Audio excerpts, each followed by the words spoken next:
Hello and welcome back to All Things Money. I'm your host, David Blain. On the show today, we're talking about kind of a mix of some planning tips for you that hopefully are practical. If you missed the first segment, we talked about what I call is filling up the buckets of tax brackets. We talked a little bit about Roth IRA conversion and how there's some alternative strategies to get money out of that regular IRA a lot sooner, maybe at ultimately a lower tax rate.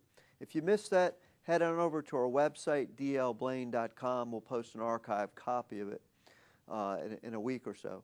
So in a related topic, we moved into then looking at estimated future tax rates. And we all know what the headline numbers are. You know, the new highest tax bracket is 39.6, and if you live in North Carolina, you have another 7.75% on top of that. You know, so you're at 48% tax bracket, marginal tax bracket.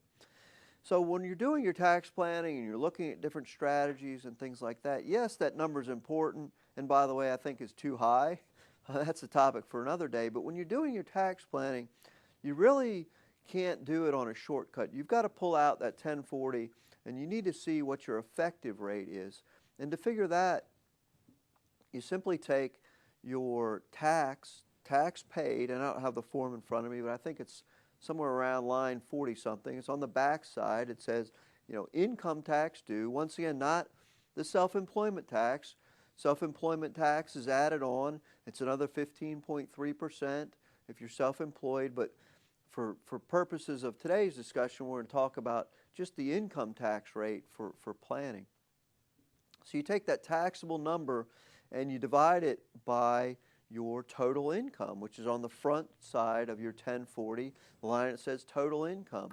And you divide that into your total income, your total tax, and you'll come out with what's called an effective tax rate. It's simply the total tax divided by your total income.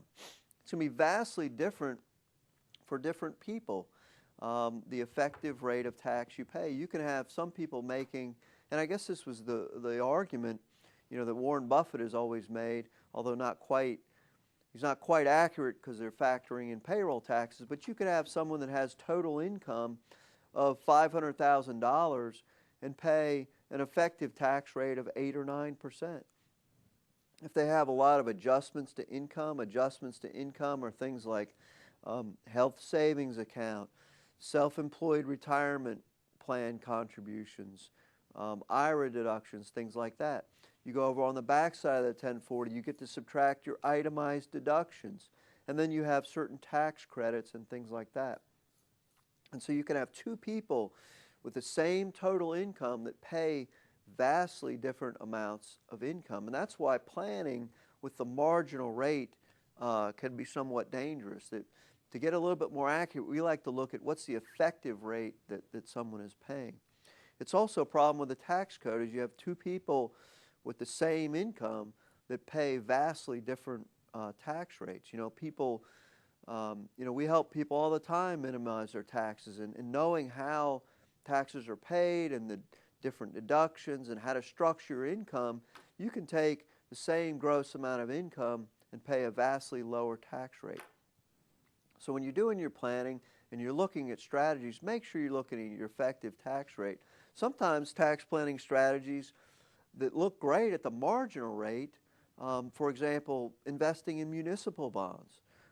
If you're, you know, you say, well, you know, I make all this income, I'm a high income taxpayer, or maybe I need to be investing in municipal bonds. Well, when you get down to the bottom line and you see the person is only paying an effective rate of 8 or 9%, generally municipal bonds are not going to be a good choice for that person.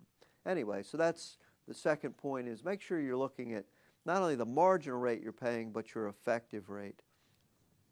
One other thing that we focus on in our firm, of course, is the asset allocation, kind of moving away from some tax things into investment, is how we estimate your portfolio. You know, what percentage do we put in stocks and bonds, and we come up with a portfolio that we think is reasonable to help achieve your goals.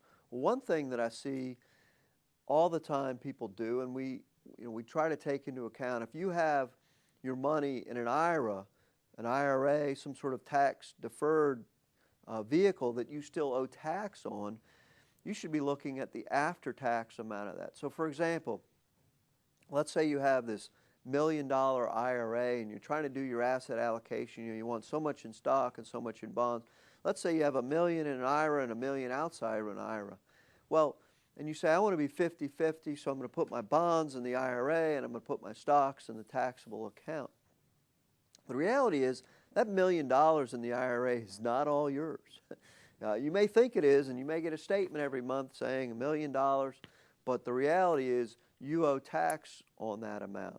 And so what you should do is you should look at take your effective rate. Once again, we want to look at the effective tax rate. Let's say your effective tax rate is, I don't know, 25% to use a round number, keep the math easy.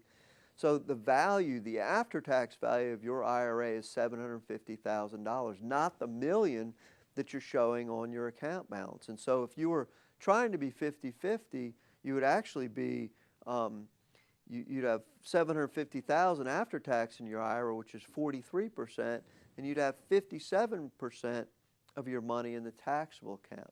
So you can see that by not taking taxes into account, your asset allocation can really get out of alignment. So remember, when looking at those IRAs and things like that, think of the fact that you owe the government money for part of that account, and so you should look at the valuation of it on an after-tax basis. Well, that brings us to the end of our second segment. When we come back, we'll continue talking about some asset allocation issues for your planning.